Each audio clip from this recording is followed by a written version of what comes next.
This is a tough one to introduce. This game is another one of those games that I kind of just kept putting off, sometimes out of merely forgetting it existed, or other times waiting until an important content update went through just so the video could at least stay more current. So why did I finally decide to do this one now? Let's just say I was kind of coerced into making this more of a priority. Do you want that original track made for you or not? Yes. Then do it right. This is the MMO Grinder, and it's time to look at Dungeons & Dragons Online.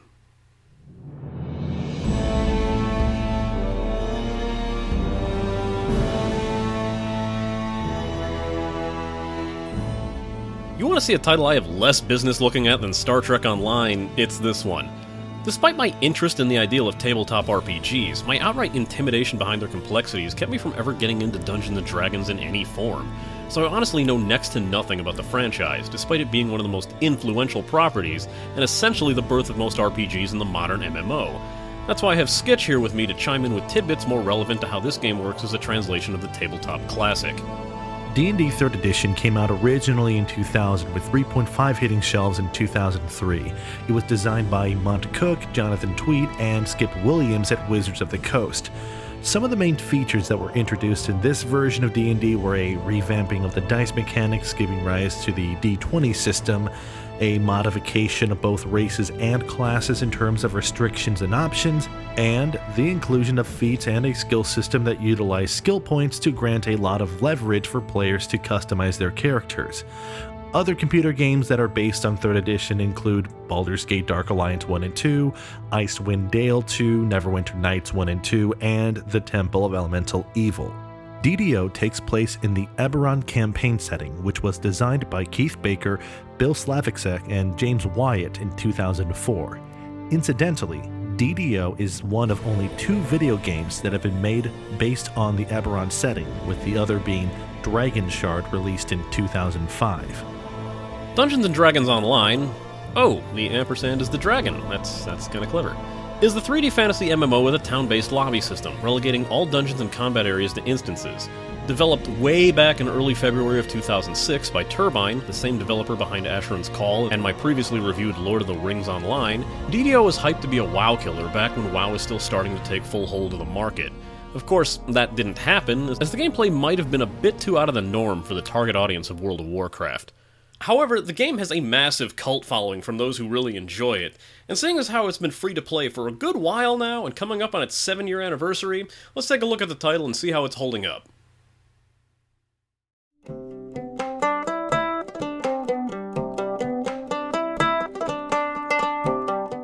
These graphics are...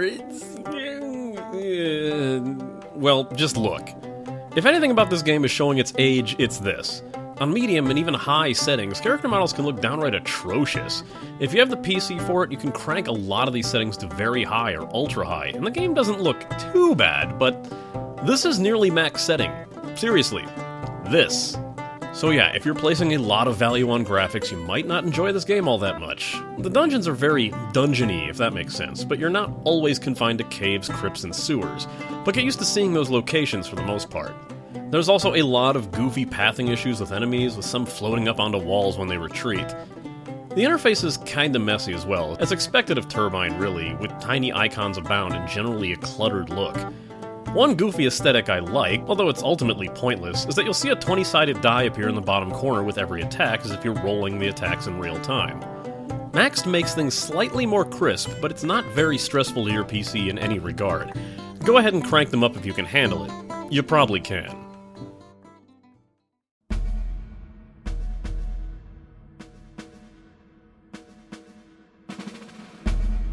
I can't really say one way or another whether this music is good or bad. It's just there, serving the purpose, mostly some background ambiance, and I've never gotten a single track from this game stuck in my head. It's prototypical fantasy stuff, but not much beyond that. While the battle sounds are pretty typical, there's a specific feature that sets this game apart, and that's the narrations that occur during dungeon runs, that describe the action and tell you the story. Many of them are fairly well voice acted. It's a fun twist to the game, like when you're having a DM read to you as you're playing. The secret path ends in a well-kept warehouse.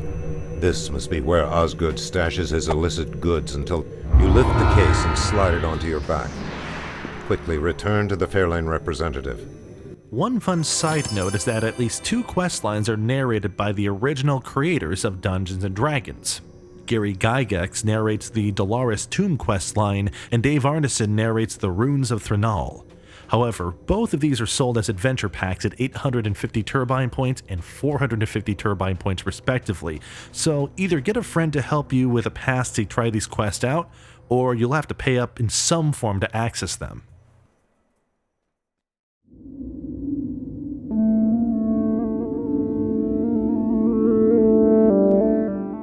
A quick warning off the bat, while this game is available on Steam, you'll still need to register for a DDO account, and unfortunately that can be a bit on the fickle side. Sometimes the sign-up page just won't respond to your final submitted and click. If you're having trouble with the sign-up, believe it or not, switching to a different browser might just work. I was having no luck using Chrome, but it worked when I tried signing up with IE. Just something to warn you about, as it's a pretty rampant issue apparently. Logging in from the launcher also lets you select your server, exactly like the launcher from Lotro. You're limited to 2 characters per server if you're a free account, but you can purchase more in the cash shop. When starting out, you'll be asked to choose from 3 class types: Melee, Spell, and Specialist. After choosing from these 3 categories, you'll choose from a class that fits that style. For example, choosing Melee will grant you the option of being a Fighter, Barbarian, Paladin, and Monk. Your classes are also listed on how difficult they are to play as a solo character. After choosing your class, you're asked to choose your path, which is based on the class you chose and focuses on a specific skill within that class. For example here, a Paladin class can become a defense-focused Mighty Protector, an attack-focused Flame of Justice, and a balance-focused Truthbringer. You'll also notice another choice labeled Customized, where you can choose not to follow any preset path and create a character more to your specific tastes. But I'll let Skitch take over from here to explain how that works. The Customize option gives you full control over building your character, from the attribute scores you have to the skills you spend points on and the feats you pick out over time. This style of character building most closely models making a traditional 3.5 character, but that freedom comes at the potential risk of making bad choices that you can't fix after creation. To avoid this, you should do some research on both traditional 3.5 rules and also the idiosyncrasies of DDO that stray from the core rules. Figuring out the long-term goals for your character regarding prestige enhancements, multi-classing, and otherwise are pretty much a must if you want to customize effectively. Fortunately, a good amount of this research can be done both in the DDO Compendium at compendium.ddo.com and through community-based wikis. Keep in mind that some races and classes are locked unless you pay for them. After that, you choose your race and look for your character and you'll be able to start the game. You'll start out shipwrecked, in tattered clothing on the shore of an island, the survivor of a dragon attack. You meet up with a party of adventurers who guide you through the island, and the whole level acts as your tutorial. Control in the game is simple enough. WASD moves, but you cannot strafe with Q and E. Instead, you'll have to hold down the right mouse button to strafe with A and D, and holding down the right mouse button also controls the camera. The left mouse button swings your weapon in the direction that you're facing, and you can hold it for a full combo. Skills are assigned to the hotkeys 1 through 0, and you can click them to use them in addition to hotkeying. You may also add more hotbars to the game as you see fit. Holding shift will have you take a defensive stance, or block if you're a shield user, and pressing a direction while holding shift will have you dodge in that direction if you possess that skill. Spacebar jumps, but your jump height is modified by how many points you have in that skill. Right-clicking also targets the enemy or object you'll have your reticule on. Now here's where you might be thinking, oh, it's an action combat system, and while in a control sense, yes it is, it's not. Allow me to explain. Since this game uses the aforementioned D&D rule set, this leads to some weird side effects when it comes to moving around in combat, which might feel pretty counterintuitive. You have to stand and hack, and yet the game allows you to attack while moving. If you don't stand and hack, you take a major hit to your hit chance and even open yourself up for more damaging attacks. In a game where you can simply step out of the way and attack on the fly, being punished for doing so just seems really weird. You can, however, attack while rotating, so when the enemy you're fighting starts running towards the side, you can at least spin and slash away to follow them. That's just because in 3.5 you technically can't move and attack in the same action unless you have the spring attack feat. In DDO, they impose a -4 penalty to your attack rolls when you are moving and attacking, and when you pick up the spring attack feat, that penalty just goes away. Other mechanics that you need to keep in mind when it comes to combat in DDO include things like arcane spell failure if you're wearing armor and concentration checks for casting spells while in melee. The game makes use of a home point style system with these spirit binders that you'll find in inns. If you're killed in combat, you can return to those points you've chosen, but remember to update that to your current area unless you like traveling through multiple areas just to get back to where you were. The spirit binders can also perform various healing services, like restoring your health back to full if you're impatient, or removing some of the more debilitating status effects. Early game this probably won't come up too often, but be prepared to use this a lot when you start getting really far into it. Since this game plays a lot like a town lobby-based MMO, all combat is contained within instances. You can find various quests in various dungeons scattered around the towns, usually not too far from the dungeon itself.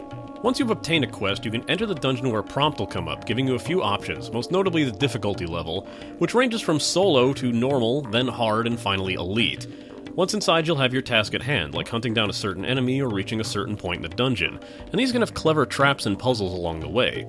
A fun thing about rogue character classes and skills is that if you stumble upon certain traps or locked doors, you can disarm or unlock them to make the trip that much easier. Once the dungeon task is complete, you will then gain any experience gained throughout that dungeon, as you don't gain experience through standard kills. The exception to this being completion of optional tasks that you might find along the way. One thing to realize is that there are diminishing returns on the experience you earn in dungeons, meaning the more you run one, the less you're going to be getting from it. Defeating the dungeon on a higher difficulty grants bravery bonuses that boost the amount of experience earned.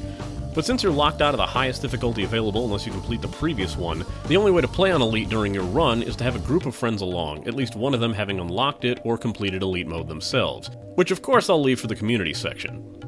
Leveling up in the game is a bit less to do with traditional leveling up, even if it's more or less the same on paper. What I mean by this is that, you notice how a lot of this footage has me at level 2 or level 3. In DDO, level 2 is more like level 7 in other MMOs. Next to the experience bar are 5 dots. Every time you fill up a bar, you gain a rank, and fill one of those dots. You also gain a point to use to improve or gain a new skill with each level up, which can be assigned to your class trainer.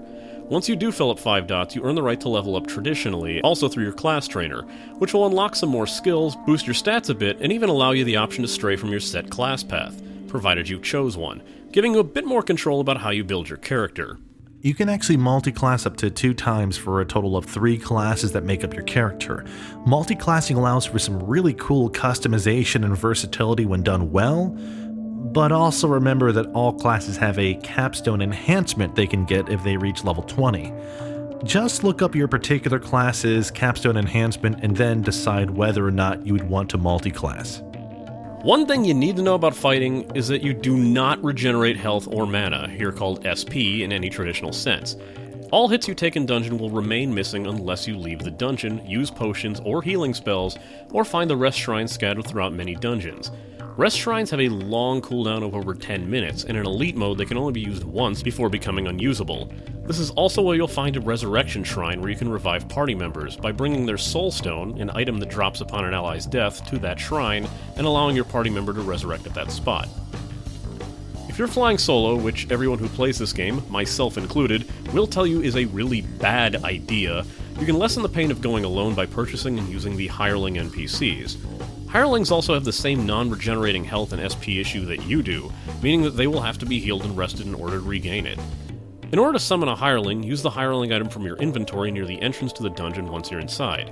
The item used to summon the hireling will time out after an hour, but will stop counting as long as the hireling is not in use, like in towns. Your hirelings will not vanish if the item expires out of your inventory while you're still in the dungeon, but you will not be able to re-summon them unless you purchase a new summoning item for them.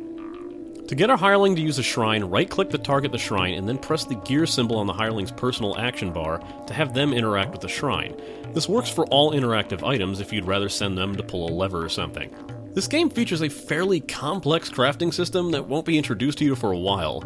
Once you find the quest for it, you'll be taken to a special crafting area. I reiterate, this is a really complex crafting system, involving the purchase of particular items, the collection of others, and then it boils down to just being an enchantment system, taking the magical properties off of one item and creating new magical property for it. It's so hard to explain in general, so really just pay attention to the quest as it guides you step by step through the process if this is something you're looking to do. Loot system in the game is pretty vast as expected from a dungeon crawling game. There are tons of items to pick up in the game. You can equip most anything you find, weapons and armor-wise, but keep in mind that there are things like level and race restrictions that will keep you from equipping certain pieces, and if your class does not specialize in a certain weapon or armor piece, you may suffer a penalty for wearing it, like a loss to your attack effectiveness. Some enemies even have weaknesses to certain weapon types, so keeping a few to switch between is a sound strategy. You can assign weapon sets for easy swap in the slots underneath your inventory and place them on your action bar to swap them at your leisure. You can instantly switch weapons in combat, so don't worry about that. Since you will pile on so much stuff, even though the game is fairly generous with bag space, sooner or later you might just want to sell it off, and vendors are plentiful. You can also repair damaged gear at many vendors. Repairing does have a percentage chance to lower the item's durability permanently, however. The money system is easy enough to grasp, following the copper, silver, gold, and platinum route, with a higher currency being worth 100 of the previous level coin. You're capped at only being able to carry a set amount of currency until you get up higher in level. There's a lot of depth here for those looking to find it, but overall it's not too hard to grasp the very basic concepts of this game. Still, if you think you need to slog through this game solo or are planning on doing that, don't. This game was meant to be played with friends, much like the original Dungeons & Dragons. So let's see how that part of the game translates to the online setting.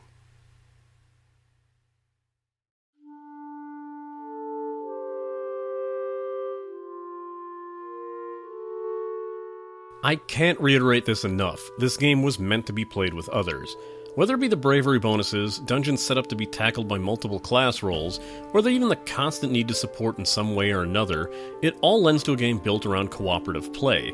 There are other systems in place that prove this as well. So whether or not you want to slog through chat looking for others or have a few friends to play alongside you, do that. It might not seem so required for your first few levels, but trust me, you will need them soon enough. When setting up a dungeon, you might notice the option to allow for public or private groups. Private limits the people who can join you to those you've invited into your party, while public allows anyone on that particular quest to join you by prompting you for permission to let the others join you. This is a fantastic way to meet new players, and my mere experimenting with this found us a great group to run alongside with, who gave me a lot of good coaching for the game's systems, and even showed me their guild airship, complete with an array of hour-long, death-proof, powerful buff skills that could be collected by anyone on board. Like the airship, joining a guild is massively rewarded in this game, as guilds have their own ranking systems and perks. Some items you loot in the game can't even be equipped unless you hold a certain ranking within a guild, so again, finding one is quite beneficial. The dungeon loot system is pretty easy to comprehend. Gold is usually shared among players, but when locating dungeon chests, the loot inside is reserved for random players in the group. If you open the chest to find an axe has been assigned to you, but you have no use for it, while your other party member might, you can press the drop-down arrow to assign that loot to another party member, saving you the hassle of having to loot and trade.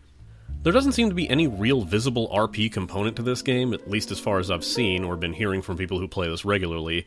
Granted, it's possible it has something to do with the game's built-in voice chat system that allows players to speak with each other without using the outside program like Mumble, Vent, TeamSpeak, or Skype. Voice communication is fairly key later on, as the game has a lot of twitch and split decisions to be made that just wouldn't translate well to hectic typing. The illusion of speaking with a red-haired paladin girl is kind of broken when they start talking like me. I don't know. It works pretty well when Rollo T does it. He makes a pretty sassy lady. From what I see in towns, players are awfully quiet. I can't help but feel that, again, not too many people are actually flying solo, or talking in general, and are most likely playing and speaking among their immediate groups of friends or guild members. You'll probably feel quite alone unless you make yourself known, or at least allow for some public joining. The players, for the most part, as general MMO dickery principle applies everywhere, are actually quite patient and helpful, willing to give you tips and not belittling you for the choices you made and actions you take, but advising you on how to best play your specific role or offering tips to players for those who wish to better themselves. What the players of this game are is passionate. Not City of Heroes passionate, well, I guess I'll find that one out soon enough, but they really enjoy this game for what seems to be a pretty polarizing title to the general community. While it does take a good while to understand, there are plenty of people around to help you out. Just go looking for them.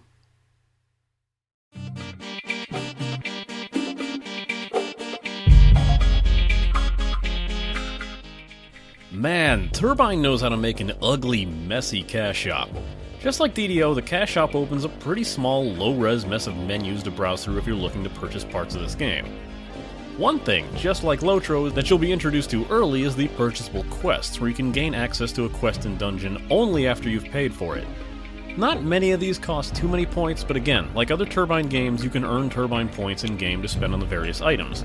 Just not enough to get anything major. As I mentioned in Creation, there are many races and classes that can't be immediately played without purchasing, so if you really want to start out making the game's 9,000th Driss Dwarden, you'll have to pay to roll up a drow or just eventually unlock it in-game. One of the selling points that Turbine has made with DDO is that you can take a free character all the way to the traditional cap of level 20. And this is theoretically possible, and as of the Menace of the Underdark expansion, you can go into the epic levels up to level 25 with a free character. However, there are some features of this tier of character building that you won't have access to without paying in some form, namely the epic destinies, which are essentially heightened versions of classes you've played as throughout the game. While there are a great many things to be found in the text and link heap that is the Turbine Cash Shop, including the expansion materials for later stages of gameplay, you can bypass much of this by choosing the VIP program, which is essentially subscribing for $9.99 a month. I know quite a few players of the game who've gone with this option and seem quite pleased with it, but if you're going free, the game won't feel entirely too limiting, at least when you start out.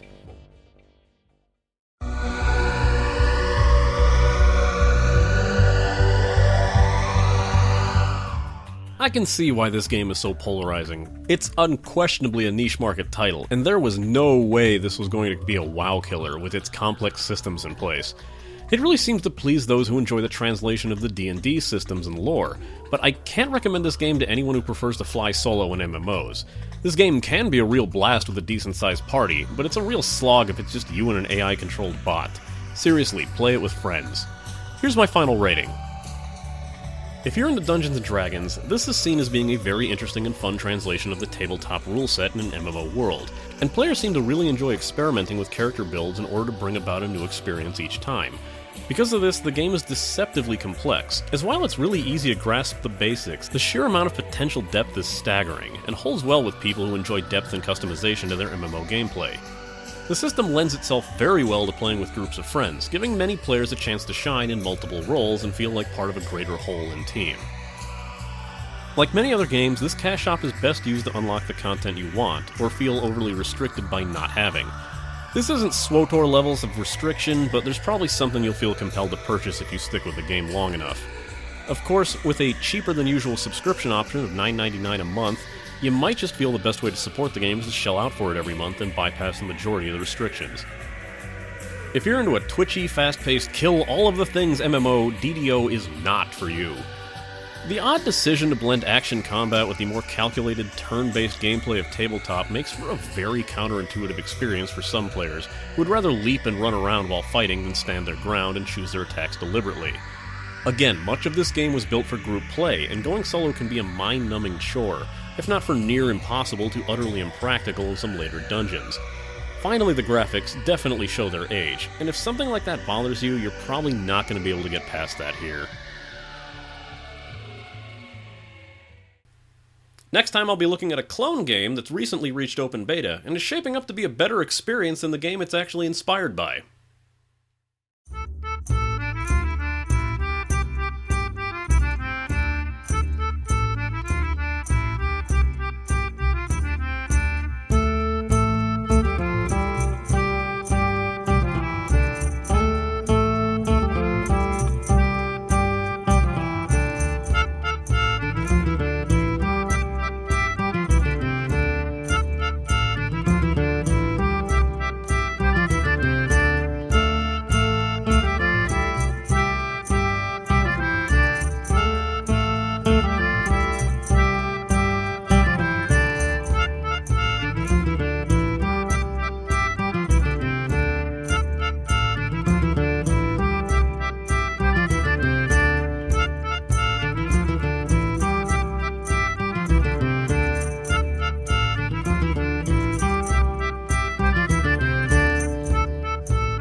You know, Skitch, about that track, I'm getting a little tired of using Five Armies as my background music for side quest. Oh, right, the track. Yeah, that's a great question. Sure, I'll make it for you just as soon as I am done reading this. It might take me a while, though. I want to go through it in really good detail. What is a DM?